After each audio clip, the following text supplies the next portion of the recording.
ਵਾਹਿਗੁਰੂ ਜੀ ਕਾ ਖਾਲਸਾ ਵਾਹਿਗੁਰੂ ਜੀ ਕੀ ਫਤਿਹ। TV84 ਦੇ ਸਾਰੇ ਦਰਸ਼ਕ ਤੇ ਸਰੋਤੇ ਜਿਹੜੇ ਇਸ ਵਕਤ ਸਾਡੇ ਨਾਲ ਨਾਰਥ ਅਮਰੀਕਾ ਦੇ ਵਿੱਚੋਂ ਜੁੜੇ ਹੋਏ ਆ ਜਾਂ ਫਿਰ ਦੁਨੀਆ ਭਰ ਦੇ ਵਿੱਚ ਸਾਨੂੰ ਦੇਖ ਰਹੇ ਆ, ਅੱਜ ਇਸ ਪ੍ਰੋਗਰਾਮ ਸੱਚੋ ਸੱਚ ਦੇ ਵਿੱਚ ਮੈਂ ਅਮਰਵੀਰ ਸਿੰਘ ਆਪ ਸਭ ਦਾ ਤਹਿ ਦਿਲੋਂ ਸਵਾਗਤ ਕਰਦਾ। ਨਾਰਮਲੀ ਵਿਊਅਰਸ ਨੀਲਮ ਕੌਰ ਇਸ ਸ਼ੋਅ ਨੂੰ ਹੋਸਟ ਕਰਦੇ ਆ, ਅੱਜ ਕੁਝ ਨਿੱਜੀ ਕਾਰਨਾਂ ਕਰਕੇ ਉਹ ਨਹੀਂ ਆ ਸਕੇ ਤੇ ਉਹਨਾਂ ਦੀ ਥਾਂ ਤੇ ਅੱਜ ਇਸ ਸ਼ੋਅ ਦੇ ਵਿੱਚ ਮੇਰੀ ਡਿਊਟੀ ਲੱਗੀ ਹੈ। ਸੋ ਅੱਜ ਅਸੀਂ doctor Amarjit Singh Khalistan affair centre ਦੇ ਸੰਚਾਲਕ ਦੇ ਨਾਲ ਜਿਹੜੀਆਂ ਲੇਟੈਸਟ ਖਬਰਾਂ ਹੈਗੀਆਂ ਨੇ ਸਾਊਥ ਏਸ਼ੀਆ ਦੇ ਵਿੱਚ ਜਾਂ ਇੰਡੀਅਨ ਕੰਟੈਕਸਟ ਦੇ ਵਿੱਚ ਜਿਹੜੀ ਹਿੰਦੂਤਵਾ ਦੇ ਹਵਾਲੇ ਨਾਲ ਜਿਹੜਾ ਰਾਈਜ਼ ਹੈ ਹਿੰਦੂਤਵਾ ਦਾ, ਉਹ ਕਿਵੇਂ ਇਸ ਵਕਤ ਇੰਪਲੀਮੈਂਟੇਸ਼ਨ ਜਿਹੜੀ ਹੈ ਭਾਰਤ ਦੇ ਵਿੱਚ ਉਹਦੀ ਚੱਲ ਰਹੀ ਹੈ ਉਸ ਥਾਟ ਦੀ, ਤੇ ਉਹ ਕਸ਼ਮੀਰ ਹੋਵੇ ਜਾਂ ਅਦਰਵਾਈਜ਼ ਪੂਰੇ ਭਾਰਤ ਦਾ ਜਿਹੜਾ ਨਕਸ਼ਾ ਹੈ ਉਹਦੇ ਵਿੱਚ, ਇਸ ਬਾਬਤ ਅਸੀਂ ਅੱਜ ਜਿਹੜੇ ਵੱਖੋ ਵੱਖਰੇ ਟੌਪਿਕਸ ਨੇ ਉਹਦੇ 'ਤੇ ਵਿਚਾਰ ਚਰਚਾ ਕਰਾਂਗੇ। ਸ਼ੁਰੂਆਤ ਕਰਦੇ ਹਾਂ। ਅੱਜ 17 ਜਨਵਰੀ 2020 ਦਾ ਦਿਨ ਹੈ, 4 ਮਾਘ ਨਾਨਕਸ਼ਾਹੀ ਸੰਮਤ 551। ਡਾਕਟਰ ਸਾਹਿਬ ਤੁਹਾਡਾ ਸਵਾਗਤ ਹੈ ਜੀ, ਬਹੁਤ ਬਹੁਤ। ਵਾਹਿਗੁਰੂ ਜੀ ਕਾ ਖਾਲਸਾ ਵਾਹਿਗੁਰੂ ਜੀ ਕੀ ਫਤਿਹ। ਡਾਕਟਰ ਸਾਹਿਬ ਸ਼ੁਰੂਆਤ ਕਰੀਏ। ਹਾਲਾਂਕਿ ਕਸ਼ਮੀਰ ਦੇ ਹਵਾਲੇ ਨਾਲ ਜਦੋਂ ਤੋਂ 5 ਅਗਸਤ ਦਾ ਦਿਨ ਲੰਘਿਆ ਤੇ ਕਸ਼ਮੀਰ ਨੂੰ ਜਿਹੜਾ ਹੈ ਉਹਦੇ ਟੋਟੇ ਕੀਤੇ ਗਏ ਨੇ, ਧਾਰਾ 370 ਤੋੜੀ ਗਈ ਹੈ, ਉਦੋਂ ਤੋਂ ਲੈ ਕੇ ਕਸ਼ਮੀਰ ਇਸ਼ੂ ਜਿਹੜਾ ਹੈ ਤੁਸੀਂ ਹਰ ਰੋਜ਼ ਡੇਲੀ ਬੇਸਿਸ 'ਤੇ ਤਕਰੀਬਨ ਕਸ਼ਮੀਰ ਇਸ਼ੂ ਦਾ ਜਾਂ ਕਸ਼ਮੀਰ ਦੇ ਵਿੱਚ ਜਿਹੜੀਆਂ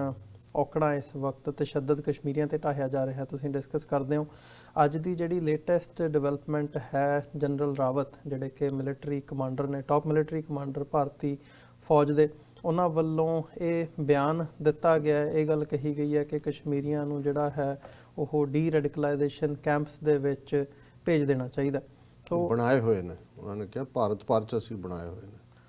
ਇਹਦੀ ਫਿਰ ਜਿਹੜੀ ਇਹਦੀ ਇੰਪਲੀਮੈਂਟੇਸ਼ਨ ਵਾਲਾ ਪਾਰਟ ਹੈਗਾ ਜਾਂ ਕਸ਼ਮੀਰੀਆਂ ਪ੍ਰਤੀ ਕਿਸ ਤਰ੍ਹਾਂ ਦੀ ਨਿਗਾਹ ਹੈਗੀ ਹੈ, ਕਿਸ ਤਰ੍ਹਾਂ ਉਹ ਸੋਚਦੇ ਆ, ਇਹ ਬਿਆਨ ਜਿਹੜਾ ਹੈਗਾ ਤੁਸੀਂ ਕਿਵੇਂ ਦੇਖਦੇ ਹੋ ਇਸ ਨੂੰ, ਤੇ ਕੀ ਕਹਿਣਾ ਚਾਹੁੰਦੇ ਹੋ ਵੀ ਇਸ ਵਕਤ ਜਿਹੜੀ ਭਾਰਤ ਦੀ ਟੌਪ ਲੀਡਰਸ਼ਿਪ ਹੈ ਉਹ ਕਸ਼ਮੀਰ ਵਿੱਚ ਕਿਸ ਲੈਵਲ ਤੇ ਜਿਹੜਾ ਤਸ਼ੱਦਦ ਹੈ ਉਹ ਕਰਨ ਜਾ ਰਹੀ ਹੈ? ਦੇਖੋ, ਜਦੋਂ ਤੋਂ ਮੋਦੀ ਦੀ ਦੂਸਰੀ ਟਰਮ ਸ਼ੁਰੂ ਹੋਈ ਹੈ, ਇਸ 'ਚ ਕੋਈ ਸ਼ੱਕ ਨਹੀਂ ਹੈ ਕਿ ਜਦੋਂ ਅਸੀਂ ਇਸ ਸਰਕਾਰ ਦੇ ਪਹਿਲੇ ਕਾਰਜਕਾਲ ਪਹਿਲੀ ਟਰਮ ਦੀਆਂ ਨੀਤੀਆਂ ਦੇਖਦੇ ਹਾਂ ਮੋਦੀ ਦੀਆਂ 2014 ਤੋਂ 2019, ਸੋ ਜੋ ਹੁਣ ਸ਼ੁਰੂ ਹੋਇਆ ਹੈ ਇਸ ਦਾ ਗਰਾਊਂਡ ਵਰਕ ਜਾਂ ਇਸ ਦਾ ਬਹੁਤ ਸਾਰਾ ਸਪੇਡ ਵਰਕ ਉਸ ਦੌਰ ਦੇ ਵਿੱਚ ਇਹਨਾਂ ਨੇ ਕਰ ਲਿਆ ਹੋਇਆ ਸੀ। ਔਰ ਜਿਸ ਅੰਦਾਜ਼ ਦੇ ਵਿੱਚ ਇਸ ਜਨਰਲ ਰਾਵਤ ਨੂੰ ਜਿਹੜਾ ਕਿ ਹੁਣ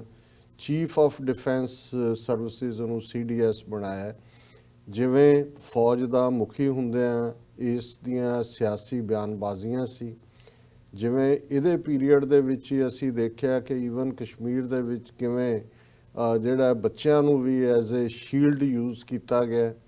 ਕਿਵੇਂ ਇੱਕ ਵੋਟ ਪਾ ਕੇ ਮੁੰਡਿਆਂ ਨੂੰ ਜੀਪ ਦੇ ਅੱਗੇ ਬੰਨ੍ਹ ਕੇ ਬੋਨਟ ਦੇ ਉੱਤੇ ਉਸ ਨੂੰ ਜਿਹੜਾ ਘੁਮਾਇਆ ਗਿਆ ਔਰ ਐਜ਼ ਏ ਸ਼ੀਲਡ ਇਸਤੇਮਾਲ ਕੀਤਾ ਗਿਆ ਔਰ ਉਹਨੂੰ ਜਸਟੀਫਾਈ ਕੀਤਾ ਗਿਆ। ਫਿਰ ਅਸੀਂ ਦੇਖਦੇ ਹਾਂ ਕਿ ਕਿਵੇਂ ਲੋਕਲ ਜਬਰ ਜਿਨ੍ਹਾਂ ਦੀਆਂ ਖਬਰਾਂ ਜਿਨ੍ਹਾਂ ਦੇ ਵਿੱਚ ਇਹਨਾਂ ਦੇ ਆਪਣੇ ਆਲਾ ਆਫੀਸਰ ਇਨਵੋਲਵ ਸੀ ਔਰ ਖ਼ਾਸ ਤੌਰ 'ਤੇ ਉਹੀ ਆਫੀਸਰ ਜਿਹਨੇ ਉਸ ਬੱਚੇ ਨੂੰ, ਯੰਗ ਮੈਨ ਨੂੰ ਉਹਦੇ ਜੀਪ ਦੇ ਉੱਤੇ ਬੰਨ੍ਹ ਕੇ ਔਰ ਘੁਮਾਇਆ ਸੀ, ਐਜ਼ ਏ ਸ਼ੀਲਡ ਇਸਤੇਮਾਲ ਕੀਤਾ ਸੀ, ਉਹਨੂੰ ਵੀ ਸਕਾਟ ਫਰੀ ਕਰਨਾ। ਸੋ ਕੁੱਲ ਮਿਲਾ ਕੇ ਕਸ਼ਮੀਰ ਦੇ ਹਵਾਲੇ ਨਾਲ ਤਾਂ ਜੋ ਇਹ ਕਰ ਰਹੇ ਨੇ ਉਹ ਤਾਂ 1990 ਤੋਂ ਹੀ ਵਾਜ਼ਿਆ ਸੀ ਇੱਕ ਜਾਂ ਦੂਸਰੇ ਤਰੀਕੇ ਨਾਲ, ਪਰ ਕਿਉਂਕਿ RSS ਦਾ ਆਪਣਾ ਏਜੰਡਾ ਪਹਿਲੇ ਦਿਨ ਤੋਂ ਇਹ ਨਹੀਂ ਹੈ ਕਿ ਵੀ ਮੋਦੀ ਨੇ ਕੋਈ 2014 'ਚ ਜਾਂ ਹੁਣ 2019 'ਚ ਆ ਕੇ ਕਸ਼ਮੀਰ ਬਾਰੇ ਕੋਈ ਡਿਫਰੈਂਟ ਅਪਰੋਚ ਲਈ। ਪਹਿਲੇ ਦਿਨ ਤੋਂ RSS ਦਾ ਔਰ ਖ਼ਾਸ ਤੌਰ 'ਤੇ RSS ਦੀ ਪਹਿਲੀ ਸਿਆਸੀ ਆਊਟਫਿਟ ਭਾਰਤੀ ਜਨਸੰਘ, ਜਿਹਦਾ ਪ੍ਰੈਜ਼ੀਡੈਂਟ ਸ਼ਿਆਮਾ ਪ੍ਰਸਾਦ ਮੁਖਰਜੀ ਸੀ, ਉਹਨਾਂ ਦੀ ਇਹ ਮੰਗ ਸੀ ਕਿ ਵੀ ਇਹ ਆਰਟੀਕਲ 370 ਨੂੰ ਖ਼ਤਮ ਕਰੋ ਔਰ ਕਸ਼ਮੀਰ ਅਭਿੰਨ ਅੰਗ ਹੈ ਭਾਰਤ ਦਾ, ਔਰ ਦੂਸਰਾ ਜਿਹੜਾ ਆਜ਼ਾਦ ਕਸ਼ਮੀਰ ਹੈ ਇਸ ਨੂੰ ਵੀ ਜਿਹੜਾ ਉਹ ਫਤਹ ਕਰੋ। ਇਹ ਲਾਈਨ ਇਹਨਾਂ ਦੀ ਪਹਿਲੇ ਦਿਨ ਤੋਂ ਰਹੀ। ਲੇਕਿਨ ਕਿਉਂਕਿ ਬੇਸ਼ੱਕ ਵਾਜਪਾਈ ਦੀ ਸਰਕਾਰ 3 ਵਾਰ ਬਣੀ BJP ਦੇ ਥੱਲੇ, ਇੱਕ ਵਾਰੀ 13 ਦਿਨ ਲਈ, ਇੱਕ ਵਾਰੀ 13 ਮਹੀਨੇ, ਇੱਕ ਵਾਰੀ 5 ਸਾਲ, ਪਰ ਉਹ ਕੋਲੀਸ਼ਨ ਸਰਕਾਰਾਂ ਸੀ, ਇਹਨਾਂ ਦੇ ਕੋਲ ਐਬਸੋਲੂਟ ਮੈਜੋਰਿਟੀ ਨਹੀਂ ਸੀ ਔਰ ਜਿਹੜੀਆਂ ਦੂਸਰੀਆਂ ਰੀਜਨਲ ਪਾਰਟੀਆਂ ਸੀ ਉਹ ਕੋਈ ਯੀਲਡ ਇਨ ਨਹੀਂ ਸੀ ਕਰ ਰਹੀਆਂ ਉਸ ਦੌਰ ਦੇ ਵਿੱਚ। ਲੇਕਿਨ ਅਸੀਂ ਹੁਣ ਦੇ ਹਵਾਲੇ ਨਾਲ ਦੇਖਦੇ ਹਾਂ ਕਿ 2014 ਦੇ ਵਿੱਚ ਵੀ ਜਿਹੜਾ ਇਹਨਾਂ ਦੇ ਨਾਲ ਦੂਸਰੀਆਂ ਖੇਤਰੀ ਪਾਰਟੀਆਂ ਦੇ ਇਹਨਾਂ ਨੂੰ ਲੋੜ ਸੀ, ਰਾਜ ਸਭਾ 'ਚ ਖਾਸ ਤੌਰ 'ਤੇ ਘੱਟ ਇਹਨਾਂ ਦੀ ਗਿਣਤੀ ਸੀ, ਸੋ ਜੀ। ਕੁੱਲ ਮਿਲਾ ਕੇ 2019 ਤੋਂ ਬਾਅਦ ਬੇਸ਼ੱਕ ਅੱਜ ਵੀ ਇਹ ਰਾਜ ਸਭਾ ਦੇ ਵਿੱਚ ਮਾਈਨੋਰਿਟੀ 'ਚ ਨੇ, ਲੇਕਿਨ ਜਿਵੇਂ ਇਹਨਾਂ ਨੇ ਪਹਿਲੇ 5 ਸਾਲ ਬਾਅਦ ਸਾਰੀਆਂ ਰੀਜਨਲ ਪਾਰਟੀਆਂ, ਉਹ ਕੇਜਰੀਵਾਲ ਦੀ ਪਾਰਟੀ ਹੋਏ, ਮਾਇਆਵਤੀ ਦੀ ਹੋਏ, ਮੁਲਾਇਮ ਸਿੰਘ ਯਾਦਵ ਦੀ ਹੋਏ, ਅਕਾਲੀ ਦਲ ਦੀ ਹੋਏ, ਉੜੀਸਾ ਦੇ ਵਿੱਚ ਨਵੀਨ ਪਟਨਾਇਕ ਦੀ ਹੋਏ, ਜਾਂ ਤਮਿਲਨਾਡੂ ਦੇ ਵਿੱਚ ਅੰਨਾ ਡੀਐਮਕੇ ਹੋਏ, ਇਹਨਾਂ ਸਾਰਿਆਂ ਦੇ ਜਿਨ੍ਹਾਂ 'ਚ ਬਹੁਤ ਸਾਰੇ ਕਰਪਟ ਨੇ, ਚੋਰ ਨੇ, ਇਹਨਾਂ ਦੇ ਪਿੱਛੇ enforcement directorate, income tax, CBI, ਉਹਨਾਂ ਸਾਰਿਆਂ ਦੀਆਂ ਫਾਈਲਾਂ ਔਰ ਇਹਨਾਂ ਨੂੰ ਉਹਨਾਂ ਨੇ ਕਾਬੂ ਕੀਤਾ ਹੋਇਆ। ਇਹੀ ਕਾਰਨ ਹੈ ਕਿ ਕਸ਼ਮੀਰ ਦੇ ਸਟੇਟਸ ਨੂੰ ਖਤਮ ਕਰਨ ਦਾ ਰੈਜ਼ੋਲੂਸ਼ਨ ਰਾਜ ਸਭਾ 'ਚ ਲਿਆਂਦਾ ਗਿਆ, ਜਿੱਥੇ ਇਹਨਾਂ ਦੀ ਮੈਜੋਰਿਟੀ ਨਹੀਂ ਹੈ। ਔਰ ਫਿਰ ਇਹ ਇੱਕ ਹਿਸਟਰੀ ਹੈ ਹੁਣ ਕਿ ਪਿਛਲੇ ਲਗਭਗ 5 ਮਹੀਨੇ ਤੋਂ ਵੀ ਜ਼ਿਆਦਾ ਸਮੇਂ ਤੋਂ ਕਸ਼ਮੀਰ ਦੇ ਵਿੱਚ ਕੀ ਚੱਲ ਰਿਹਾ। ਪਰ ਅੱਜ ਜਦੋਂ ਅਸੀਂ ਇਹ ਗੱਲਬਾਤ ਕਰ ਰਹੇ ਹਾਂ, ਇਹ ਟੌਪਿਕ ਦਿੱਲੀ ਦੇ ਵਿੱਚ ਰਾਏਸੀਨਾ ਹਿਲਸ, ਜਿਸ ਦੇ ਉੱਤੇ ਇਹਨਾਂ ਨੇ ਇੱਕ ਡਾਇਲੌਗ ਦੇ ਨਾਂ ਥੱਲੇ ਪਿਛਲੇ 3-4 ਦਿਨ ਤੋਂ ਅਸੀਂ ਦੇਖ ਰਹੇ ਹਾਂ ਕਿ ਬਹੁਤ ਸਾਰੀ ਜਿਹੜੀ ਪ੍ਰੈਜੈਂਟੇਸ਼ਨਸ ਨੇ, ਜਿਹੜੇ ਉਸ ਦੇ ਵਿੱਚ ਪੈਨਲਿਸਟ ਵੀ ਨੇ, ਉਹਨਾਂ 'ਚ ਭਾਵੇਂ ਕਿਤੇ UK ਦਾ ਐਂਬੈਸਡਰ ਵੀ ਆ ਰਿਹਾ ਹੈ, ਅਮਰੀਕਨ ਵੀ ਕੋਈ ਇਨਵੋਲਵ ਹੈ, ਕੋਈ ਦੂਸਰੇ ਵੀ ਨੇ, ਅੱਡ-ਅੱਡ ਪੈਨਲ ਬਣਾਏ ਹੋਏ ਨੇ। ਪਰ ਮੈਨੂੰ ਇਹ ਲੱਗਦਾ ਹੈ ਕਿ ਵੀ ਜਿਹੜਾ ਪਿਛਲੇ ਪੀਰੀਅਡ 'ਚ ਖਾਸ ਤੌਰ 'ਤੇ ਕਸ਼ਮੀਰ ਮੁੱਦੇ 'ਤੇ ਔਰ ਲਗਭਗ ਮਹੀਨੇ ਤੋਂ ਵੀ ਜ਼ਿਆਦਾ, 1.5 ਮਹੀਨਾ ਪਹਿਲਾਂ ਸਿਟੀਜ਼ਨਸ਼ਿਪ ਅਮੈਂਡਮੈਂਟ ਐਕਟ ਜਿਹੜਾ ਹੋਇਆ ਪਾਸ ਔਰ ਉਹਨੂੰ ਨੋਟੀਫਾਈ ਵੀ ਕਰ ਦਿੱਤਾ ਗਿਆ, ਉਹਨੂੰ ਲੈ ਕੇ ਜਿਸ ਕਿਸਮ ਦੇ ਪ੍ਰੋਟੈਸਟ ਭਾਰਤ ਭਰ ਦੇ ਵਿੱਚ ਚੱਲ ਰਹੇ ਨੇ ਔਰ ਇੰਟਰਨੈਸ਼ਨਲੀ ਖਾਸ ਤੌਰ 'ਤੇ ਇੰਟਰਨੈਸ਼ਨਲ ਮੀਡੀਆ ਨੇ ਜਿਸ ਅੰਦਾਜ਼ ਦੇ ਵਿੱਚ ਇਸ ਸਾਰੇ ਨੂੰ ਹਾਈਲਾਈਟ ਕੀਤਾ ਹੈ, ਈਵਨ 2 ਦਿਨ ਪਹਿਲਾਂ UN ਸਿਕਿਉਰਿਟੀ ਕਾਉਂਸਲ ਦੇ ਵੀ ਕਲੋਜ਼ ਡੋਰ ਮੀਟਿੰਗ ਜਿਹੜੀ ਹੈ ਉਹ ਚਾਈਨਾ ਨੇ ਫੋਰਸ ਕੀਤੀ। ਇਹ ਵੱਖਰੀ ਗੱਲ ਹੈ ਕਿ ਉਹਦੇ ਅੰਦਰ ਮੌਜੂਦ ਬਾਕੀ ਮੈਂਬਰਾਂ ਦਾ, 4 ਮੈਂਬਰਾਂ ਦਾ ਕੀ ਰਵੱਈਆ ਸੀ, ਕਿਉਂਕਿ ਉਹ ਕਲੋਜ਼ ਡੋਰ ਮੀਟਿੰਗ ਹੁੰਦੀ ਹੈ, ਉਹਦੇ ਮਿੰਟਸ ਨਹੀਂ ਲਏ ਜਾਂਦੇ, ਉਸ ਦੇ ਬਾਰੇ ਕੋਈ ਜੁਆਇੰਟ ਪ੍ਰੈਸ ਕਾਨਫਰੰਸ ਨਹੀਂ ਕੀਤੀ ਜਾਂਦੀ ਕਿ ਵੀ ਕੀ ਹੈਗਾ। ਸੋ ਭਾਰਤੀ ਮੀਡੀਆ ਉਹਨੂੰ ਇਹੀ ਕਹਿ ਰਿਹਾ ਕਿ ਜੀ ਪਾਕਿਸਤਾਨ ਕੱਲਾ ਥੱਲਾ ਰਹਿ ਗਿਆ ਔਰ ਚੀਨ ਦਾ ਕੋਈ ਸਾਥ ਨਹੀਂ ਹੋਇਆ, ਔਰ ਚੀਨ ਨੂੰ ਈਵਨ ਭਾਰਤ ਦੀ ਫੋਰਨ ਅਫੇਅਰਸ ਦੇ ਸਪੋਕਸਪਰਸਨ ਰਵੀਸ਼ ਕੁਮਾਰ ਨੇ ਚੀਨ ਨੂੰ ਵੀ ਥ੍ਰੈਟ ਕੀਤਾ ਹੈ ਕਿ ਹੁਣ ਤੁਸੀਂ ਬਾਰ-ਬਾਰ ਇਹ ਨਾ ਲਿਆਓ, ਇਹ ਤੁਹਾਨੂੰ ਪਤਾ ਹੈ ਵੀ ਇਹ ਲੂਜ਼ਿੰਗ ਬਿਜ਼ਨਸ ਹੈ। ਔਰ ਇਹ ਆਪਣੇ ਲੈਵਲ ਦੇ ਉੱਤੇ ਵੀ ਇਸ ਕਿਸਮ ਦੀਆਂ ਸਟੋਰੀਜ਼ ਪਲਾਂਟ ਕਰ ਰਹੇ ਨੇ ਕਿ ਪਾਕਿਸਤਾਨ ਜਿਹੜਾ ਹੈ ਉਸਦੀ ਡਿਪਲੋਮੈਟਿਕ ਡਿਫੀਟ ਹੋਈ ਹੈ ਔਰ ਇੰਡੀਆ ਨੇ ਕਸ਼ਮੀਰ ਦੇ ਮੁੱਦੇ ਨੂੰ ਇੰਟਰਨੈਸ਼ਨਲਾਈਜ਼ ਨਹੀਂ ਹੋਣ ਦਿੱਤਾ। ਹਾਲਾਂਕਿ ਫੈਕਟਸ ਇਸ ਦੇ ਉਲਟ ਨੇ। ਫੈਕਟਸ ਇਹ ਨੇ ਕਿ US ਕਾਂਗਰਸ ਦੇ ਵਿੱਚ 2 ਹੀਅਰਿੰਗਸ ਹੋਈਆਂ। ਪ੍ਰੋਮਿਲਾ ਜੈਪਾਲ ਜਿਹੜੀ ਪ੍ਰੈਜ਼ੀਡੈਂਸ਼ੀਅਲ ਕੈਂਡੀਡੇਟ ਸੀ, ਉਸ ਨੇ ਜੁਆਇੰਟ ਰੈਜ਼ੋਲੂਸ਼ਨ ਮੂਵ ਕੀਤਾ ਹੋਇਆ US ਕਾਂਗਰਸ ਦੇ ਵਿੱਚ। ਔਰ ਈਵਨ ਜਿਹੜਾ ਇਸ ਵੇਲੇ ਜਿਸ ਦੇ ਉੱਤੇ ਜਿਹੜਾ ਵਾਸ਼ਿੰਗਟਨ ਪੋਸਟ ਦੇ ਮਾਲਕ ਹੈ, ਸ਼ਾਇਦ ਫੇਸਬੁੱਕ ਨਾਲ ਰਿਲੇਟਡ ਹੈ ਜਾਂ ਗੂਗਲ ਦਾ, ਮੈਨੂੰ ਯਾਦ ਨਹੀਂ ਆ ਰਿਹਾ, ਉਹ ਅੱਜ ਕੱਲ੍ਹ ਇੰਡੀਆ 'ਚ ਗਿਆ ਦੁਨੀਆ ਦਾ ਸਭ ਤੋਂ ਅਮੀਰ ਆਦਮੀ। ਸੋ ਇਸ ਵਾਰ ਮੋਦੀ ਨੇ ਜਾਂ ਈਵਨ ਫੋਰਨ ਮਿਨਿਸਟਰ ਨੇ ਵੀ ਉਹਨੂੰ ਮਿਲਣ ਤੱਕ ਦਾ ਟਾਈਮ ਨਹੀਂ ਦਿੱਤਾ। ਹਾਲਾਂਕਿ ਜਦੋਂ ਮੋਦੀ ਇੱਥੇ ਆਇਆ ਉਹਦੇ ਗਲ ਨਾਲ ਲੱਗਦਾ ਸੀ, ਔਰ ਉਹਦਾ ਕਾਰਨ ਜਿਹੜਾ ਇੰਡੀਅਨ ਮੀਡੀਆ ਦੇ ਰਿਹਾ ਹੈ ਇਸ ਲਈ ਕਿ ਵਾਸ਼ਿੰਗਟਨ ਪੋਸਟ ਨੂੰ ਉਹ ਓਨ ਕਰਦਾ ਹੈ ਔਰ ਵਾਸ਼ਿੰਗਟਨ ਪੋਸਟ ਦੇ ਐਡੀਟੋਰੀਅਲ ਬੋਰਡ ਦੀ ਪਾਲਿਸੀ ਜਿਹੜੀ ਹੈ ਉਹ ਕਸ਼ਮੀਰ ਮੁੱਦੇ ਦੇ ਉੱਤੇ ਇੰਡੀਆ ਦੇ ਅਗੇਂਸਟ ਹੈ, ਔਰ ਉਹ ਆਪਣਾ ਗੁੱਸਾ ਦਿਖਾ ਰਹੇ ਨੇ ਕਿ ਜੀ ਤੁਸੀਂ ਜਿਹੜਾ ਹੈ ਉਹ ਪ੍ਰੋ ਇੰਡੀਆ ਸਟੈਂਸ ਕਿਉਂ ਨਹੀਂ ਲੈ ਰਹੇ ਜੀ। ਸੋ ਇਹ ਜਿਹੜਾ ਰਾਇਸੀਨਾ ਡਾਇਲੌਗ ਦੇ ਨਾਂ ਥੱਲੇ ਜੋ ਕੁਝ ਚੱਲ ਰਿਹਾ ਹੈ, ਇਸ ਦੇ ਵਿੱਚ ਮੈਂ ਸਮਝਦਾ ਹਾਂ ਕਿ ਇੰਡੀਆ ਆਪਣੀ ਪਾਲਿਸੀ ਜਿਹੜੀ ਇੰਟਰਨੈਸ਼ਨਲੀ ਐਕਸਪੋਜ਼ ਹੋਈ ਹੈ, ਨਾਜ਼ੀ ਲਾਈਕ ਸਿਸਟਮ ਦੀ ਗੱਲ ਦੁਨੀਆ ਭਰ 'ਚ ਹੋ ਰਹੀ ਹੈ। ਕਦੇ ਇਮਰਾਨ ਖਾਨ ਉਹਨਾਂ ਨੇ ਜਿਹੜਾ 27 ਸਤੰਬਰ ਨੂੰ UN ਜਨਰਲ ਅਸੈਂਬਲੀ ਦੇ ਵਿੱਚ ਕਿਹਾ ਸੀ, ਜੇ ਅੱਜ ਪਿਛਲੇ ਕੱਲ੍ਹ ਪੰਜਾਬ ਅਸੈਂਬਲੀ ਦੇ ਵਿੱਚ ਸਿਟੀਜ਼ਨਸ਼ਿਪ ਅਮੈਂਡਮੈਂਟ ਐਕਟ ਦੇ ਅਗੇਂਸਟ ਰੈਜ਼ੋਲੂਸ਼ਨ ਪਾਸ ਹੁੰਦਾ ਹੈ ਔਰ ਪੰਜਾਬ ਗਵਰਨਮੈਂਟ ਇਹ ਕਹਿੰਦੀ ਹੈ ਜੀ ਅਸੀਂ ਵੀ ਕੇਰਲਾ ਵਾਂਗ ਸੁਪਰੀਮ ਕੋਰਟ 'ਚ ਜਾਵਾਂਗੇ, ਔਰ ਅਮਰਿੰਦਰ ਸਿੰਘ ਬਾਹਰ ਆ ਕੇ ਜਿਹੜਾ ਉਹ ਕਹਿ ਰਿਹਾ ਕਿ ਭਾਈ ਇਹ ਹਿਟਲਰ ਦੀ ਤਰਜ਼ ਦੀ ਹਕੂਮਤ ਹੈ, ਨਾਜ਼ੀ ਜਰਮਨੀ ਦੀ। ਉਹਨਾਂ ਨੇ ਕਿਹਾ ਵੀ ਜੇ ਕਿਸੇ ਨੇ ਦੇਖਣਾ ਵੀ ਇਹ ਹਕੂਮਤ ਕੀ ਕਰ ਰਹੀ ਹੈ ਤਾਂ ਫਿਰ ਨਾਜ਼ੀ ਜਰਮਨੀ ਦਾ ਔਰ ਖਾਸ ਤੌਰ 'ਤੇ ਹਿਟਲਰ ਦੀ ਆਟੋਬਾਇਓਗ੍ਰਾਫੀ ਉਹਨੇ ਕਿਹਾ ਕਿ ਜੀ ਅਸੀਂ ਜਿਹੜਾ ਉਹਨੂੰ ਟਰਾਂਸਲੇਟ ਕਰਵਾਵਾਂਗੇ ਪੰਜਾਬੀ ਔਰ ਦੂਸਰੀਆਂ ਜ਼ਬਾਨਾਂ 'ਚ ਤਾਂ ਕਿ ਲੋਕਾਂ ਨੂੰ ਪਤਾ ਲੱਗੇ ਕਿ ਕਿਸ ਤਰਜ਼ ਦੇ ਉੱਤੇ ਚੱਲ ਰਿਹਾ। ਸੋ ਜੇ ਵਿਦਨ ਸਿਸਟਮ ਇੰਡੀਆ ਦੇ ਇੰਡੀਅਨ ਸਟੇਟਸ ਵੀ ਰਿਬੈਲੀਅਸ ਲਾਈਨ 'ਤੇ ਨੇ ਔਰ ਬੇਸ਼ੱਕ ਜਦੋਂ ਅਸੀਂ ਇੰਡੀਅਨ ਕਨਸਟੀਟਿਊਸ਼ਨ ਦੇਖਦੇ ਹਾਂ ਤੇ ਉਹਨਾਂ ਨੇ ਸਬਜੈਕਟ ਡਿਵਾਈਡ ਕੀਤੇ ਹੋਏ ਨੇ ਕਿ ਇਹ ਕੈਟਾਗਰੀ ਇਹ ਪਾਵਰਸ ਯੂਨੀਅਨ ਗਵਰਨਮੈਂਟ ਦੀਆਂ ਨੇ, ਇਹ B ਜਿਹੜੀਆਂ ਨੇ ਸਟੇਟ ਗਵਰਨਮੈਂਟਸ ਦੀਆਂ ਨੇ, ਔਰ ਫਿਰ ਇੱਕ ਕਨਕਰੈਂਟ ਲਿਸਟ ਹੈ ਉਹਦੇ 'ਚ 40 ਸਬਜੈਕਟ ਨੇ ਜਿਹਦੇ 'ਚ ਦੋਨਾਂ ਦੇ ਵਿੱਚ ਹੀ ਹੁੰਦਾ ਹੈ। ਔਰ ਇਹ ਕਦੇ ਨਹੀਂ ਹੋਇਆ ਕਿ ਜਿਹੜੀਆਂ ਯੂਨੀਅਨ ਗਵਰਨਮੈਂਟ ਦੇ ਕੋਲ ਆਫਕੋਰਸ ਪਾਰਲੀਮੈਂਟ ਦੇ ਕੋਲ ਲਾਅ ਬਣਾਉਣ ਦੀ ਕਾਨੂੰਨ ਬਣਾਉਣ ਦਾ ਅਖਤਿਆਰ ਹੈ, ਪਰ ਹੁਣ ਸਿਚੁਏਸ਼ਨ ਇਹ ਆ ਗਈ ਕਿ ਗੱਲ ਇਕੱਲੀ ਕਸ਼ਮੀਰ ਜਾਂ ਮਾਈਨੋਰਿਟੀਜ਼ ਤੱਕ ਦਾ ਇਸ਼ੂ ਨਹੀਂ ਰਿਹਾ, ਸਟੇਟਸ ਨੂੰ ਵੀ ਇਹ ਲੱਗਣ ਲੱਗ ਗਿਆ ਕਿ ਵੀ ਇਹ ਜਿਹੜੀ ਐਬਸੋਲੂਟ ਪਾਵਰ ਇਹਨਾਂ ਨੇ ਆਪਣੇ ਕੋਲ ਰੱਖ ਕੇ ਜਿਵੇਂ ਇਨਫ੍ਰਿੰਜ ਕਰ ਰਹੇ ਨੇ। ਔਰ ਇਹੀ ਕਾਰਨ ਹੈ ਕਿ ਵੈਸਟ ਬੰਗਾਲ ਦੀ ਗਵਰਨਮੈਂਟ ਹੋਏ, ਰਾਜਸਥਾਨ ਹੋਏ, ਮੱਧ ਪ੍ਰਦੇਸ਼ ਹੋਏ, ਪੰਜਾਬ ਹੋਏ, ਕੇਰਲਾ ਹੋਏ, ਉਹਨਾਂ ਨੇ ਕਿਹਾ ਜੀ ਅਸੀਂ ਇਹਨੂੰ ਇੰਪਲੀਮੈਂਟ ਨਹੀਂ ਕਰਾਂਗੇ। ਹੁਣ ਇਸ ਸਾਰੇ ਨੂੰ ਲੈ ਕੇ ਜੋ ਮਾਹੌਲ ਇਸ ਵੇਲੇ ਮੋਦੀ ਸਰਕਾਰ ਦੇ ਖਿਲਾਫ ਇੰਟਰਨੈਸ਼ਨਲ ਮੀਡੀਆ 'ਚ ਬਣਿਆ ਹੋਇਆ ਜਾਂ ਇੰਟਰਨੈਸ਼ਨਲ ਅਥਾਰਟੀਜ਼ ਨੂੰ ਵੀ ਜਿਹੜੀਆਂ ਪਾਵਰਸ ਨੇ, ਭਾਵੇਂ ਲੋਕਲ ਸਟ੍ਰੈਟੇਜਿਕ ਉਹਨਾਂ ਦੇ ਕੀ ਇੰਟਰਸਟ ਨੇ ਜਾਂ ਡਾਲਰ ਇੰਟਰਸਟ ਕੀ ਨੇ, ਲੇਕਿਨ ਇਹਦੇ 'ਚ ਕੋਈ ਸ਼ੱਕ ਨਹੀਂ ਹੈ ਕਿ ਮੋਦੀ ਔਰ ਜਿਹੜੇ ਉਹਨਾਂ ਦੇ ਅੱਛੇ ਐਨਾਲਿਸਟ ਨੇ ਉਹ ਕਹਿ ਰਹੇ ਨੇ ਵੀ ਇੰਡੀਆ ਨੂੰ ਇੰਨਾ ਬੈਡ PR ਔਰ ਇੰਨੀ ਬੈਡ ਪ੍ਰੈਸ ਕਦੇ ਨਹੀਂ ਮਿਲੀ 72 ਸਾਲ ਦੀ ਹਿਸਟਰੀ 'ਚ ਜਿੰਨੀ ਅੱਜ ਮਿਲ ਰਹੀ ਹੈ। ਹੁਣ ਉਸ ਕੌਨਟੈਕਸਟ ਦੇ ਵਿੱਚ ਅਸੀਂ ਦੇਖ ਰਹੇ ਹਾਂ ਵੀ ਆਪਣੇ ਵੱਲੋਂ ਤਾਂ ਇਹਨਾਂ ਨੇ ਉਹ ਰਾਇਸੀਨਾ ਡਾਇਲੌਗ ਇੱਕ ਸ਼ੋਅ ਆਫ ਖੜਾ ਕੀਤਾ ਕਿ ਜੀ ਅਸੀਂ ਪੋਜ਼ਿਟਿਵ ਪਬਲਿਸਿਟੀ ਔਰ ਇੰਡੀਆ ਨੂੰ ਕਿੰਨਾ ਵੱਡਾ ਖਤਰਾ ਹੈ ਟੈਰਰਿਜ਼ਮ ਦਾ ਔਰ ਇਹ ਉਹ, ਲੇਕਿਨ ਉਹ ਜਿਵੇਂ ਕਹਿੰਦੇ ਨੇ ਵੀ ਚੋਰ ਚੋਰੀ ਸੇ ਜਾਏ ਹੀਰਾ ਫੇਰੀ ਸੇ ਨਾ ਜਾਏ, ਇਹਨਾਂ ਦੀ ਜਿਹੜੀ ਅਸਲੀਅਤ ਹੈ ਔਰ ਖਾਸ ਤੌਰ ਤੇ ਇਹ ਜਿਹੜਾ ਈਗੋ ਮਾਨੀਆ ਵਾਲਾ ਇਹ ਜਨਰਲ ਰਾਵਤ ਜਿਹਦੇ ਹਵਾਲੇ ਹੁਣ ਤਿੰਨੋਂ ਫੋਰਸਿਸ ਕਰ ਦਿੱਤੀਆਂ ਨੇ, ਔਰ ਜਿਹੜਾ ਦੂਸਰਾ ਇਹਦੀ ਥਾਂ ਤੇ ਇਹਨਾਂ ਨੇ ਚੀਫ ਲਿਆਂਦਾ ਉਹ ਵੀ ਸਿਆਸੀ ਬਿਆਨ ਉਹਨੇ ਆਪਣੀ ਪਹਿਲੀ ਪ੍ਰੈਸ ਕਾਨਫਰੰਸ ਦੇ ਵਿੱਚ ਹੀ ਪੋਲੀਟੀਕਲ ਸਟੇਟਮੈਂਟ ਦਿੱਤੀ। ਔਰ ਈਵਨ ਸਿਟੀਜ਼ਨਸ਼ਿਪ ਅਮੈਂਡਮੈਂਟ ਐਕਟ ਦੇ ਉੱਤੇ ਜਿਹੜੇ ਯੂਥ ਇਕੱਠੇ ਹੋ ਰਹੇ ਨੇ ਜਾਂ ਦੂਜੇ ਨੇ ਉਹਨਾਂ ਦੇ ਬਾਰੇ ਵੀ ਇਸ ਕਿਸਮ ਦੀ ਪੋਲੀਟੀਕਲ ਸਟੇਟਮੈਂਟ ਦਿੱਤੀ। ਸੋ ਇਸ ਸਾਰੇ ਚੋਂ ਜਿਹੜਾ ਅੱਜ ਉਹਦੀ ਐਡਮਿਸ਼ਨ ਹੈ, ਕਿਉਂਕਿ ਇਹ ਉਹਦਾ ਦੂਸਰਾ ਤੀਸਰਾ ਐਡਰੈਸ ਹੈ ਜਨਰਲ ਰਾਵਤ ਦਾ, ਉਸ ਤੋਂ ਪਹਿਲਾਂ ਉਹਨਾਂ ਨੇ ਅੱਡ ਟੌਪਿਕ ਰੱਖੇ ਹੋਏ ਨੇ, ਪੈਨਲਿਸਟ ਰੱਖੇ ਹੋਏ ਨੇ। ਸੋ ਪਹਿਲੇ ਉਹਨਾਂ ਦਾ ਜਿਹੜਾ ਉਹਦੇ 'ਚ ਵੀ ਉਹਨੇ ਇੱਕ ਥ੍ਰੈਟਨਿੰਗ ਟੋਨ ਰੱਖੀ ਪਹਿਲੀ ਪ੍ਰੈਜੈਂਟੇਸ਼ਨ ਵੇਲੇ ਵੀ, ਉਹਨੇ ਕਿਹਾ ਜੀ ਸਾਨੂੰ ਬਹੁਤ ਵੱਡਾ ਟੈਰਰ ਦਾ ਖਤਰਾ ਹੈ। ਔਰ ਨਾਲ ਦੀ ਨਾਲ ਉਹਨੇ ਇਹ ਕਿਹਾ ਕਿ ਜੀ ਜਿਵੇਂ ਅਮਰੀਕਾ ਨੇ 9/11 ਤੋਂ ਬਾਅਦ ਟੈਰਰ ਨੂੰ ਖਤਮ ਕਰਨ ਦੇ ਲਈ ਜੋ ਪਾਲਿਸੀ ਲਈ ਸਾਨੂੰ ਉਹ ਅਡਾਪਟ ਕਰਨੀ ਚਾਹੀਦੀ।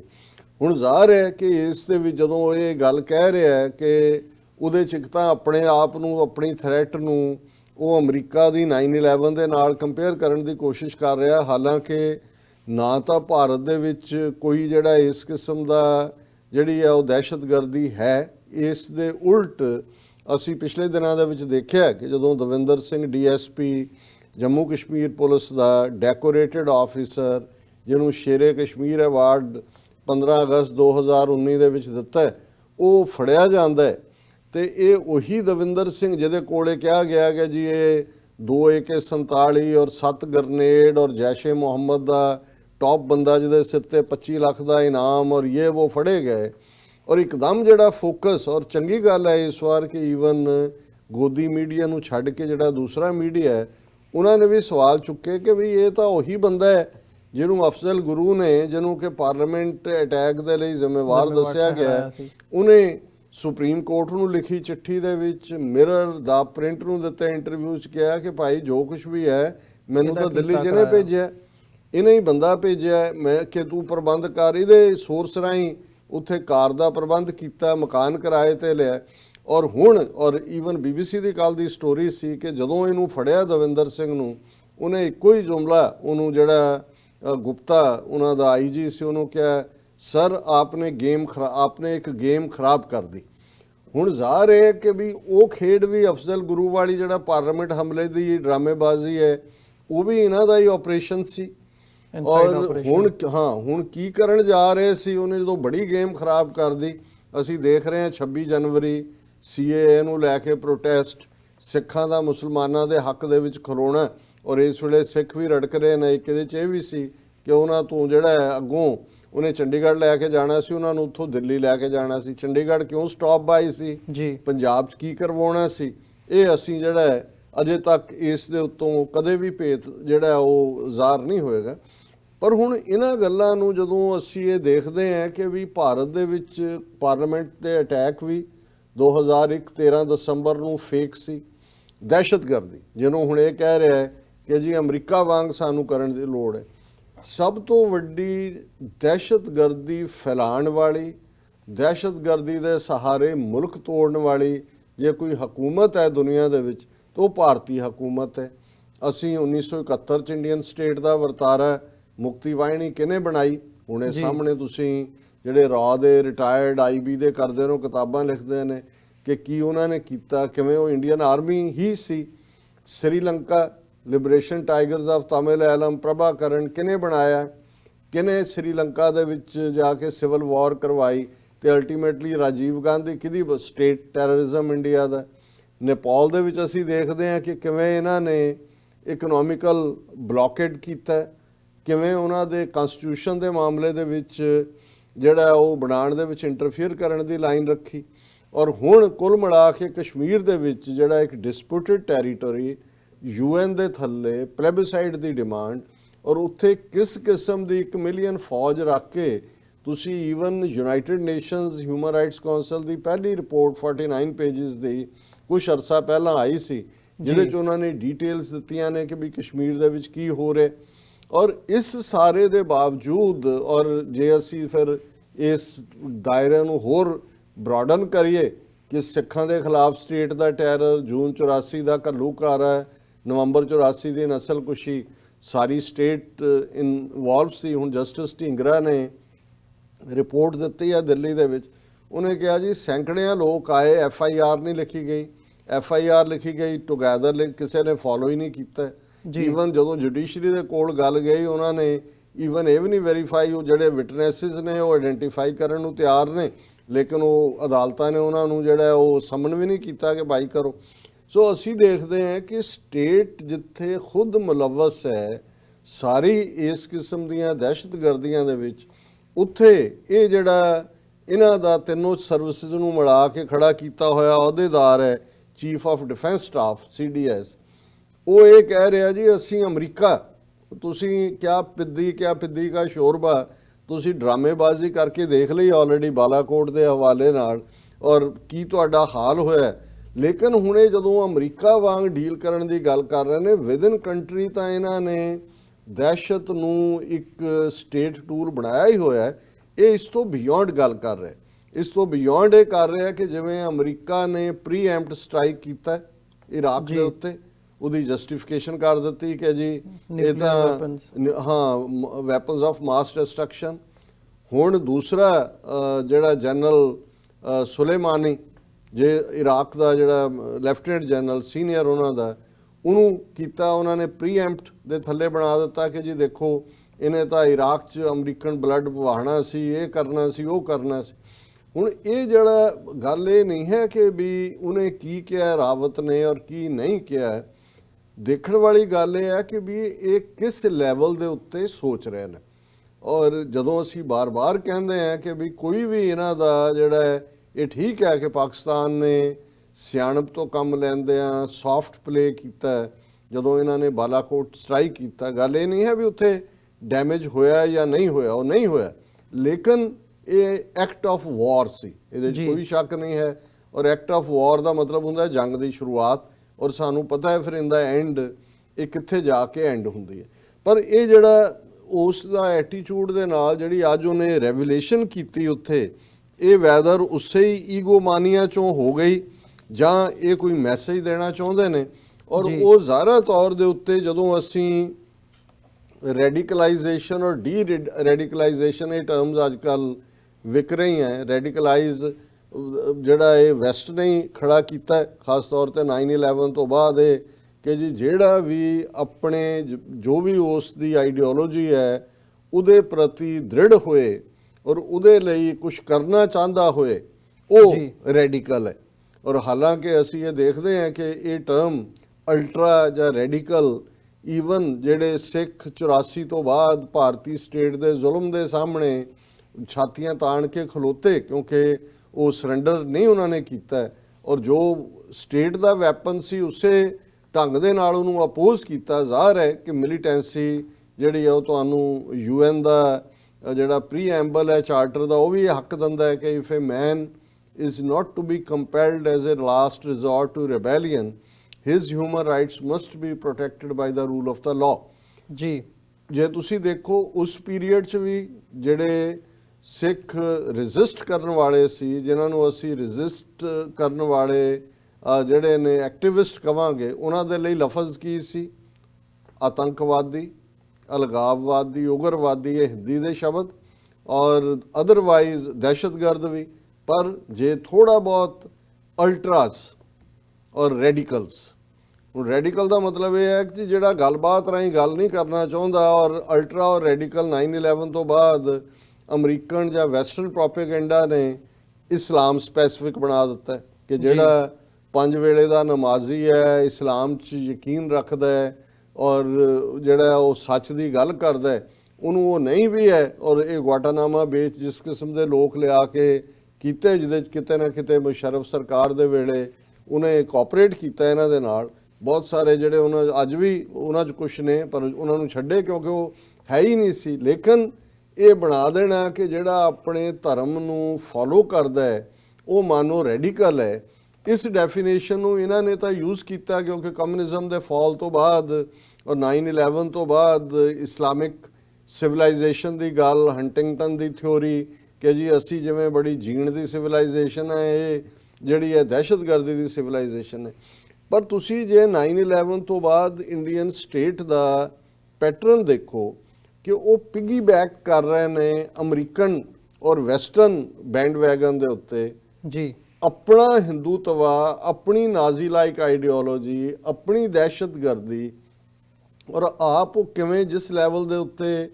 ਘਰਾਂ 'ਚੋਂ ਬੱਚੇ ਜਿਹੜੇ ਨੇ 2-2 4-4 ਸਾਲ ਦੇ ਟਰਾਈਬਲਸ ਦੇ, ਔਰ ਜਿਹੜੀ ਰੈਡੀਕਲਾਈਜੇਸ਼ਨ ਜਿਹੜਾ ਅੱਜ ਅਸੀਂ RSS ਦਾ ਵਰਤਾਰਾ ਦੇਖ ਰਹੇ ਹਾਂ, ਜਿਹਦੇ 'ਚੋਂ ਗਊ ਰਕਸ਼ਕ ਦੇ ਨਾਂ ਥੱਲੇ ਹੋਣ, ਲਵ ਜਿਹਾਦ ਦੇ ਵਿਰੋਧੀ ਹੋਣ ਜਾਂ ਲਿੰਚਿੰਗ ਕਰ ਰਹੇ ਹੋਣ, ਉਹਨਾਂ ਦਾ ਉਹ ਐਲੀਮੈਂਟ ਹੈ ਜਿਹੜਾ ਐਗਜ਼ੈਕਟਲੀ ਰੈਡੀਕਲਾਈਜ਼ ਕੀਤਾ ਹੋਇਆ ਹਿੰਦੂਤਵਾ ਦੀ ਥਿਊਰੀ 'ਚ। ਔਰ ਉਹਨਾਂ ਨੂੰ ਉਹ ਜੈਨੂਅਲੀ ਬਲੀਵ ਕਰਦੇ ਨੇ ਕਿ ਜੇ ਕਾਰਾਂ ਦੇ ਉੱਤੇ ਗੋਹਾ ਮਲ ਦਿਓ ਤੇ ਜੇ ਰੇਡੀਏਸ਼ਨ ਨਿਊਕਲੀਅਰ ਦੀ ਆਏਗੀ ਤਾਂ ਤੁਹਾਨੂੰ ਡੈਮੇਜ ਨਹੀਂ ਕਰੇਗੀ। ਉਹ ਜੈਨੂਅਲੀ ਬਲੀਵ ਕਰਦੇ ਨੇ ਕਿ ਗਊ ਮੂਤਰ ਜਿਹੜਾ ਹੈ ਉਹ ਤੁਹਾਡੇ ਕੈਂਸਰ ਤੋਂ ਲੈ ਕੇ ਸਾਰੀਆਂ ਬਿਮਾਰੀਆਂ ਠੀਕ ਕਰ ਦਿੰਦਾ।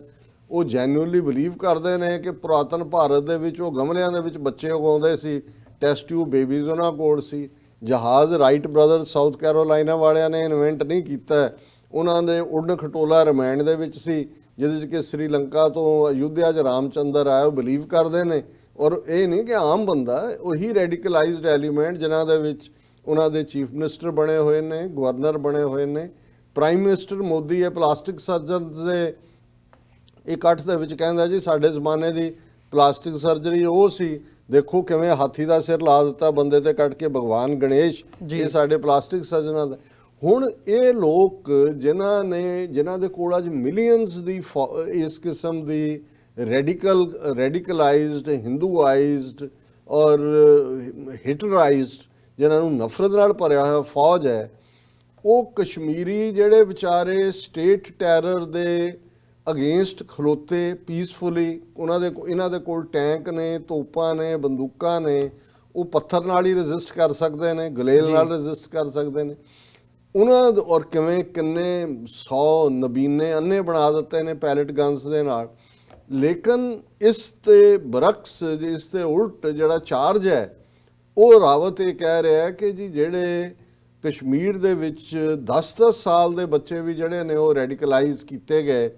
ਔਰ ਜਿਹੜੀ ਗੱਲ ਉਹਦੀ ਸਟੇਟਮੈਂਟ ਦੀ ਜਿਹੜੀ ਐਗਜ਼ੈਕਟ ਕੋਟ ਹੈ ਕਿ ਵੀ ਅਸੀਂ ਇਹ ਫੈਸਲਾ ਕੀਤਾ ਹੈ, these people need to be taken out separately, possibly taken into some de-radicalization camps. We have de-radicalization camps going on in our country. Let me, ਹੁਣ ਅੱਗੋਂ ਨੇ ਉਹਦਾ ਡਿਫਰੈਂਟ ਹੈ, ਉਹਨੇ ਕਿਹਾ ਜੀ ਅਸੀਂ ਇਹ ਦੇਖਿਆ ਕਿ ਜੀ ਇਹ ਤਾਂ ਲੱਗੇ ਹੋਏ ਨੇ ਇਸ ਪਾਸੇ, ਔਰ ਇਹਦਾ ਇੱਕੋ ਹੀ ਤਰੀਕਾ ਹੈ ਕਿ ਵੀ ਅਸੀਂ ਵੀ ਇਹਨਾਂ ਨੂੰ ਡੀ-ਰੈਡੀਕਲਾਈਜ਼ ਕਰੀਏ, ਔਰ ਉਸ ਲਈ ਅਸੀਂ ਭਾਰਤ ਭਰ ਦੇ ਵਿੱਚ ਕੈਂਪ ਬਣਾਏ ਹੋਏ ਨੇ। ਹੁਣ ਤੁਸੀਂ ਇਸ ਗੱਲ ਨੂੰ ਸਮਝ ਸਕਦੇ ਹੋ ਕਿ ਜਦੋਂ 5 ਅਗਸਤ ਤੋਂ ਬਾਅਦ ਇਹ ਖਬਰਾਂ ਆਈਆਂ, ਕਿਉਂਕਿ ਅਜੇ ਵੀ 5 ਮਹੀਨੇ ਤੋਂ ਜ਼ਿਆਦਾ ਹੋ ਗਿਆ, ਪਤਾ ਨਹੀਂ ਹੈ ਵੀ ਕਿੰਨੇ ਹਜ਼ਾਰ ਨੌਜਵਾਨ ਉੱਥੋਂ ਚੁੱਕੇ ਗਏ ਨੇ, ਪਰ ਇਹ ਆਇਆ ਸਾਹਮਣੇ ਕਿ ਕੋਈ ਬਰੇਲੀ ਜੇਲ੍ਹ 'ਚ ਹੈ, ਕੋਈ ਯੂਪੀ 'ਚ ਹੈ, ਕੋਈ ਉਹਨੂੰ ਬਿਹਾਰ ਦੇ ਵਿੱਚ ਭੇਜਿਆ ਜਾ ਰਿਹਾ। ਤੇ ਹਾਲਾਂਕਿ ਜੇਲ੍ਹ ਮੈਨੂਅਲਸ ਦੇਖੋ, ਉਹਨਾਂ ਦਾ ਜੂਰਿਸਪ੍ਰੂਡੈਂਸ ਦੇਖੋ, ਹਮੇਸ਼ਾ ਈਵਨ ਜਿਹਨਾਂ ਨੂੰ ਡੈਥ ਸੈਂਟੈਂਸ ਹੁੰਦੀ ਹੈ ਉਹਨਾਂ ਨੂੰ ਵੀ ਘਰ ਦੇ ਨੇੜੇ ਦੀ ਜੇਲ੍ਹ 'ਚ ਰੱਖਿਆ ਜਾਂਦਾ ਹੈ। ਸੋ ਇਹ ਗੱਲ ਦੇਖਣ ਵਾਲੀ ਸੀ ਕਿ ਵੀ ਉਹਨਾਂ ਨੂੰ ਜੰਮੂ ਕਸ਼ਮੀਰ ਇੰਨੀ ਵੱਡੀ ਸਟੇਟ ਹੈ, ਲਦਾਖ ਸਾਰਾ ਖਾਲੀ ਪਿਆ ਹੈ, ਜੰਮੂ ਹੈ ਵੀ ਜੇ ਤੁਸੀਂ ਈਵਨ ਵਿਆਦੀ ਤੋਂ ਵੀ ਦੂਰ ਖੜਨਾ ਹੈ ਤੁਸੀਂ ਉਹਨਾਂ ਨੂੰ ਜੰਮੂ ਲਿਆ ਸਕਦੇ ਹੋ ਤਾਂ ਕਿ, ਲੇਕਿਨ ਉਹਨਾਂ ਨੂੰ ਬਰੇਲੀ ਤੋਂ ਲੈ ਕੇ ਭਾਰਤ ਕਿੰਨੇ ਨੇ ਨੰਬਰ ਕੀ ਹੈ 4000 ਤੋਂ ਲੈ ਕੇ 14000 ਤੱਕ ਫਿਗਰ ਕੋਟ ਹੋਈ ਹੈ, ਪਰ ਕਿਉਂਕਿ ਉੱਥੇ ਖੁੱਲ੍ਹਾ ਨਹੀਂ ਹੈ, ਕਿਸੇ ਕੋਲ ਕੋਈ ਉਹ ਹੈ ਨਹੀਂ ਹੈ ਰੀਚ ਕੇ ਉਹ ਜਾ ਕੇ ਕਾਊਂਟ ਕਰੇ। ਹੁਣ ਇਹ ਹੈ ਜਿਹੜੇ ਉੱਥੋਂ ਚੁੱਕੇ ਗਏ ਨੇ ਜਿਨ੍ਹਾਂ ਦੇ ਵਿੱਚ ਛੋਟੇ ਬੱਚੇ ਵੀ ਨੇ, ਉਹ ਡੀ ਰੈਡੀਕਲਾਈਜ਼ ਦੇ ਨਾਂ ਦੇ ਥੱਲੇ ਉਹਨਾਂ ਨੂੰ ਟਾਊਟ ਬਣਾਇਆ ਜਾ ਰਿਹਾ, ਉਹਨਾਂ ਨੂੰ ਇਹ ਯੂਜ਼ ਕੇ, ਜਿਵੇਂ ਅਫਜ਼ਲ ਗੁਰੂ ਨੇ ਕਿਹਾ ਕਿ ਭਾਈ ਮੈਨੂੰ ਕਿਵੇਂ ਦਵਿੰਦਰ ਸਿੰਘ ਨੇ ਚੁੱਕਿਆ ਗ੍ਰਿਫਤਾਰ ਕੀਤਾ, ਉਸ ਪੀਰੀਅਡ 'ਚ ਹੀ ਉਹਦੀ ਵਾਈਫ ਉਹਨੇ ਕਿਹਾ ਸੀ ਕਿ ਜੀ ਮੈਨੂੰ ਉਹ ਛੁਡਾਉਣ ਲਈ ਆਪਣੇ ਹਸਬੈਂਡ ਨੂੰ ਇਸ ਤੋਂ ਆਪਣੇ ਘਰ ਦੇ ਗਹਿਣੇ ਵੇਚਣੇ ਪਏ ਸੀ ਜਿਹੜੇ 1 ਲੱਖ ਰੁਪਏ 'ਚ ਵੇਚ ਕੇ ਅਸੀਂ ਦਿੱਤਾ ਔਰ ਛਡਾਇਆ, ਔਰ ਬਾਅਦ 'ਚ ਵੀ ਉਹਨੂੰ, ਔਰ ਅਫਜ਼ਲ ਗੁਰੂ ਨੇ ਕਿਹਾ ਸੀ ਕਿ ਜੇ ਮੈਂ ਨਿਕਲ ਵੀ ਜਾਵਾਂ ਜੇਲ੍ਹ ਤੋਂ ਬਾਹਰ ਮੈਨੂੰ ਉਹਨੇ ਬਹੁਤ ਤੰਗ ਕਰਨੇ। ਔਰ ਜ਼ਾਹਰ ਹੈ ਕਿ ਇਹ ਜਿਹੜਾ ਸਾਰਾ ਪਾਰਟ ਜਿਹਨੂੰ ਇਹ ਡੀ ਰੈਡੀਕਲਾਈਜੇਸ਼ਨ, ਪਹਿਲੀ ਗੱਲ ਤਾਂ ਇਹ ਇਸ ਦੇ ਨਾਲ ਇਹ ਸਾਬਤ ਹੋਇਆ ਹੈ ਵੀ ਚੀਨ ਦੇ ਹਵਾਲੇ ਨਾਲ ਅਮਰੀਕਾ ਚਾਈਨਾ ਨੂੰ ਚਾਰਜ ਕਰ ਰਿਹਾ ਹੈ ਕਿ ਜੀ ਤੁਸੀਂ ਸਿੰਗਕਿਆਂਗ ਪ੍ਰੋਵਿੰਸ ਦੇ ਵਿੱਚ ਮੁਸਲਮਾਨਾਂ ਨੂੰ ਚੁੱਕ ਕੇ ਉਹਨਾਂ ਨੂੰ ਤੁਸੀਂ ਡਿਟੈਂਸ਼ਨ ਕੈਂਪਾਂ 'ਚ ਰੱਖਿਆ ਹੋਇਆ ਹੈ। ਡਿਟੈਂਸ਼ਨ ਕੈਂਪ ਵੀ ਨਹੀਂ ਕਹਿੰਦੇ ਉਹਨੂੰ, ਵੀ ਇਹ ਡੀ ਰੈਡੀਕਲਾਈਜੇਸ਼ਨ ਕੈਂਪ ਕਹਿੰਦੇ ਨੇ, ਕਿਉਂਕਿ ਚਾਈਨਾ ਦਾ ਵੀ ਇਹ ਹੈ ਜੀ ਕਿ ਨਮਾਜ਼ੀ ਜਾਂ ਰੋਜ਼ੇ ਜਾਂ ਇਹ ਕਰਨ ਵਾਲੇ ਜਿਹੜੇ ਨੇ ਅਲਟੀਮੇਟਲੀ ਸਾਡੇ ਸਿਸਟਮ ਨੂੰ ਚੈਲੰਜ ਕਰਦੇ ਨੇ। ਉਹ ਕਿੰਨਾ ਕਰਦੇ ਨੇ ਨਹੀਂ ਸਾਨੂੰ ਨਹੀਂ ਪਤਾ, ਜਾਂ ਉਹ ਕਦੇ ਚਾਈਨਾ ਨੇ ਨਹੀਂ ਮੰਨਿਆ ਹੈ ਕਿ ਇਸ ਕਿਸਮ ਦਾ ਹੈ, ਪਰ ਇੱਥੇ ਤਾਂ ਫੌਜ ਦਾ ਜਿਹੜਾ ਚੀਫ ਹੈ ਤਿੰਨੋਂ ਉਹਨਾਂ ਦੇ ਆਰਗਨਸ ਦਾ, ਉਹ ਇਹ ਕਹਿ ਰਿਹਾ ਵੀ ਅਸੀਂ ਭਾਰਤ ਭਰ ਦੇ ਵਿੱਚ ਡੀ ਰੈਡੀਕਲਾਈਜੇਸ਼ਨ ਕੈਂਪ ਬਣਾਏ ਨੇ। ਹੁਣ ਤੁਸੀਂ ਉਸ ਤੋਂ ਪਹਿਲਾਂ ਦੇਖੋ ਅਮਿਤ ਸ਼ਾਹ ਔਰ ਮੋਦੀ ਨੇ ਕਿਹਾ ਕਿ ਜੀ ਅਸੀਂ ਕੋਈ ਡਿਟੈਂਸ਼ਨ ਕੈਂਪ ਨਹੀਂ ਹੈਗੇ, ਅਸੀਂ ਜਦੋਂ ਇਹ ਹੁੰਦਾ ਹੈ ਕਿ ਜੀ ਇਹ ਜਿਹੜਾ CAA ਹੈ ਇਸ ਤੋਂ ਬਾਅਦ ਔਰ ਇਹਦੇ ਨਾਲ ਨੈਸ਼ਨਲ ਪਾਪੂਲੇਸ਼ਨ ਆਫ ਰਜਿਸਟਰੀ ਔਰ national population of citizen count ਹੋਣਾ ਹੈ, ਲੱਖਾਂ ਲੋਕ ਆਲਰੇਡੀ 2 ਮਿਲੀਅਨ ਤਾਂ ਅਸਾਮ 'ਚ ਬੈਠੇ ਨੇ ਕਿ ਵੀ ਕਿੱਥੇ ਰੱਖਣੇ ਨੇ। ਉੱਥੇ ਉਹਨੇ ਕਿਹਾ ਕਿ ਵੀ ਅਸੀਂ ਸਾਹਮਣੇ ਹੈ ਔਰ ਇਸ ਦੀ ਡੀਟੇਲ ਆ ਗਈ ਵੀ ਅਸਾਮ 'ਚ ਕਿੱਥੇ ਡਿਟੈਂਸ਼ਨ ਕੈਂਪ ਨੇ, ਹੋਰ ਥਾਵਾਂ ਤੇ ਕਿੱਥੇ ਬਣ ਰਹੇ ਨੇ। ਸੋ ਹੁਣ ਦੇਖਣ ਵਾਲੀ ਗੱਲ ਇਹ ਹੈ ਕਿ ਇੰਡੀਅਨ ਡੈਮੋਕ੍ਰੇਸੀ ਦੇ ਨਾਂ ਥੱਲੇ ਅੱਜ ਭਾਰਤ ਦੇ ਵਿੱਚ ਡਿਟੈਂਸ਼ਨ ਸੈਂਟਰ ਵੀ ਨੇ ਜਿਹਦੇ 'ਚ ਮਿਲੀਅਨਸ ਜਿਹੜੇ ਨੇ ਉਹ ਧੱਕੇ ਹੋਏ ਨੇ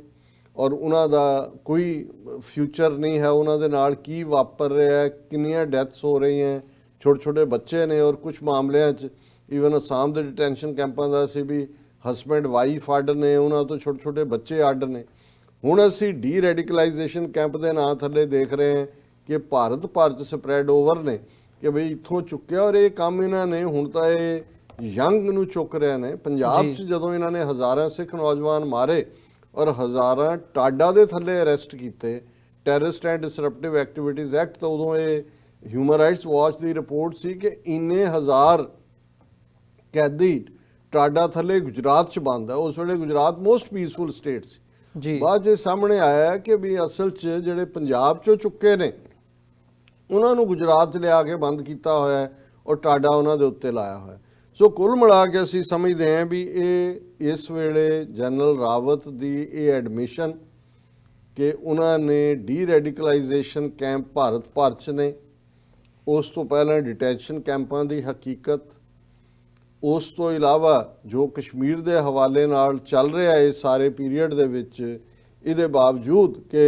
ਜਿਹੜਾ UN ਸਿਕਿਉਰਿਟੀ ਕੌਂਸਲ ਦੀ ਮੀਟਿੰਗ ਲਈ ਪੁਸ਼ ਕੀਤਾ ਜਾ ਰਿਹਾ ਹੈ, ਲੇਕਿਨ ਜਿਹੜਾ ਇਸ ਵੇਲੇ ਇਹਨਾਂ ਦੇ ਇੰਟਰਸਟ ਇਸ ਪਾਸੇ ਨੂੰ ਨਹੀਂ ਤੋਰਦੇ, ਇਹ ਆਪਣੇ ਆਪ ਦੇ ਵਿੱਚ ਇੱਕ ਬੜੀ ਖੌਫਨਾਕ, ਘਬਰਾ ਦੇਣ ਵਾਲੀ, ਡਰਾ ਦੇਣ ਵਾਲੀ ਗੱਲ ਹੈ। ਔਰ ਬੇਸ਼ੱਕ ਕੈਪਟਨ ਅਮਰਿੰਦਰ ਸਿੰਘ ਇਹਨਾਂ ਦਾ ਹੀ ਸ਼ੋਅ ਬॉय ਹੈ, ਹੁਣ ਵਕਤਨ ਬਾ ਵਕਤਨ ਉਹਨੂੰ ਇਹ ਲੱਗਦਾ ਹੈ ਕਿ ਵੀ ਸ਼ਾਇਦ ਇਹਨਾਂ ਦਾ ਸਿੰਘਾਸਨ ਹਿੱਲ ਨਾ ਜਾਏ, ਉਹ ਆਪਣਾ ਥੋੜਾ ਬਹੁਤ ਦੂਜੇ ਪਾਸੇ ਵੀ ਦਿਖਾ ਰਿਹਾ, ਪਰ ਇਹਦੇ 'ਚ ਕੋਈ ਸ਼ੱਕ ਨਹੀਂ ਹੈ ਕਿ ਉਹਦੀ ਇਹ ਜਿਹੜਾ ਸਟੇਟ ਦੇ ਅਸੈਂਬਲੀ ਦੇ ਵਿੱਚ ਖਲੋ ਕੇ ਉਹਦਾ ਕਹਿਣਾ ਕਿ ਇਹ ਅਲਟੀਮੇਟਲੀ ਬਿਲਕੁਲ ਨਾਜ਼ੀ ਜਰਮਨੀ ਵਾਲੀ ਤਰਜ਼ੇ ਹਕੂਮਤ ਹੈ। ਔਰ ਨਾਜ਼ੀ ਜਰਮਨੀ ਦੇ ਵਿੱਚ ਹੀ ਉੱਥੇ ਹੀ ਇੱਕ ਕੈਂਪ ਲਫ਼ਜ਼ ਦਾ ਜਦੋਂ ਤੁਸੀਂ ਡੀ ਰੈਡੀਕਲਾਈਜੇਸ਼ਨ ਕੈਂਪ ਸੁਣਦੇ ਹੋ ਜਾਂ ਡਿਟੈਂਸ਼ਨ ਕੈਂਪ, ਤਾਂ ਇੱਕਦਮ ਕੰਸਨਟ੍ਰੇਸ਼ਨ ਕੈਂਪ ਦਿਮਾਗ 'ਚ ਆਉਂਦਾ ਹੈ ਕਿ ਵੀ ਉਹਨਾਂ ਨੇ ਵੀ, ਯਹੂਦੀਆਂ ਨੇ ਵੀ ਪਹਿਲਾਂ ਆਇਡੈਂਟੀਫਾਈ ਕੀਤੇ ਸੀ ਕੌਣ ਲੋਕ ਨੇ,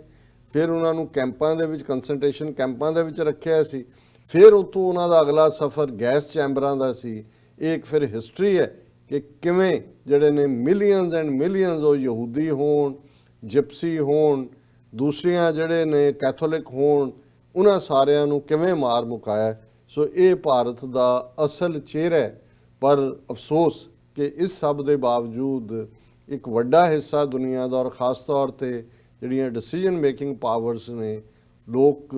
ਤਿਆਰੀ ਕਰ ਰਹੇ ਕਿ ਕੋਈ ਲਾਸ਼ਾਂ ਗਿਣ ਰਿਹਾ ਕਸ਼ਮੀਰ ਦੇ ਵਿੱਚ ਜਾਂ ਜੀ ਦੂਜਿਆਂ ਖਿੱਤਿਆਂ 'ਚ, ਤੇ ਬਾਕੀ ਜਿਹੜੇ ਨੇ ਲਾਸ਼ਾਂ ਬਣਨ ਜਾ ਰਹੇ ਨੇ, ਇਹਨਾਂ ਨੂੰ ਆਪਣੇ ਡਾਲਰ ਨਜ਼ਰ ਆ ਰਹੇ ਨੇ। ਇਸ ਤੋਂ ਬਿਨਾਂ ਇਹਨਾਂ ਦਾ ਉਹਦੇ ਉੱਥੇ ਕੋਈ ਸਰੋਕਾਰ ਨਹੀਂ। ਜੀ ਬਿਲਕੁਲ ਡਾਕਟਰ ਸਾਹਿਬ, ਜਿਹੜੇ ਸਾਡੇ ਦਰਸ਼ਕ ਇਸ ਵਕਤ ਸਾਡੇ ਨਾਲ ਜੁੜੇ ਹੋਏ ਨੇ, ਸਾਡਾ ਸਮਾਂ ਹੁਣ ਇੱਕ ਕਮਰਸ਼ੀਅਲ ਬ੍ਰੇਕ ਤੇ ਜਾਣ ਦਾ ਹੋ ਗਿਆ। ਆਉਣ ਵਾਲੇ ਸੈਗਮੈਂਟ ਦੇ ਵਿੱਚ ਵੀ ਇਸ ਅਸੀਂ ਗੱਲਬਾਤ ਨੂੰ ਅੱਗੇ ਤੋਰਾਂਗੇ, ਹੋਰ ਜਿਹੜੀਆਂ ਖਬਰਾਂ ਹੈਗੀਆਂ ਨੇ, ਡਿਵੈਲਪਮੈਂਟਸ ਨੇ, ਉਹਨਾਂ ਨੂੰ ਡਿਸਕਸ ਕਰਾਂਗੇ। ਸੋ ਜਾਂਦੇ ਜਾਂਦੇ ਮੈਂ ਜ਼ਰੂਰ ਬੇਨਤੀ ਕਰਨੀ ਚਾਹੂੰਗਾ ਕਿ ਇਸ ਪਲੇਟਫਾਰਮ ਨੂੰ ਸਾਨੂੰ ਤੁਹਾਡੀ ਜਿਹੜੀ ਵਿੱਤੀ ਸਹਾਇਤਾ ਹੈ ਉਹਦੀ ਜ਼ਰੂਰਤ ਹੈ। TV84 ਨੂੰ ਡੋਨੇਟ ਕਰਨ ਦੇ ਲਈ ਤੁਸੀਂ ਸਾਡੀ ਵੈਬਸਾਈਟ www.tv84.tv ਤੇ ਜਾ ਕੇ ਸਾਨੂੰ ਡੋਨੇਟ ਕਰ ਸਕਦੇ ਹੋ ਤੇ ਮੰਥਲੀ ਡੋਨੇਸ਼ਨਸ ਦੇ ਲਈ ਪਲੇਜ ਕਰ ਸਕਦੇ ਹੋ। ਜੇ ਚੈੱਕ ਰਾਹੀਂ ਡੋਨੇਸ਼ਨਸ ਭੇਜਣੀਆਂ ਚਾਹੁੰਦੇ ਹੋ ਤਾਂ TV84 ਦੇ ਨਾਂ ਦਾ ਚੈੱਕ ਬਣਾ ਕੇ ਤੁਸੀਂ ਸਾਨੂੰ ਸਾਡੇ ਐਡਰੈਸ ਤੇ ਮੇਲ ਕਰ ਸਕਦੇ ਹੋ। 3601 37th ਐਵਨਿਊ, ਲੌਂਗ ਆਈਲੈਂਡ ਸਿਟੀ, ਨਿਊਯਾਰਕ 11101। ਵੈਬਸਾਈਟ ਇੱਕ ਵਾਰ ਫਿਰ ਦੱਸਦੇ ਹਾਂ www.tv84.tv। ਵਿਊਅਰਸ, ਇਸੇ ਦੇ ਨਾਲ ਇਸ ਸੈਗਮੈਂਟ ਦੇ ਵਿੱਚ ਇਜਾਜ਼ਤ ਚਾਹਾਂਗੇ। ਛੋਟੀ ਜਿਹੀ ਬ੍ਰੇਕ ਤੋਂ ਬਾਅਦ ਦੁਬਾਰਾ ਮੁਲਾਕਾਤ ਹੁੰਦੀ ਹੈ।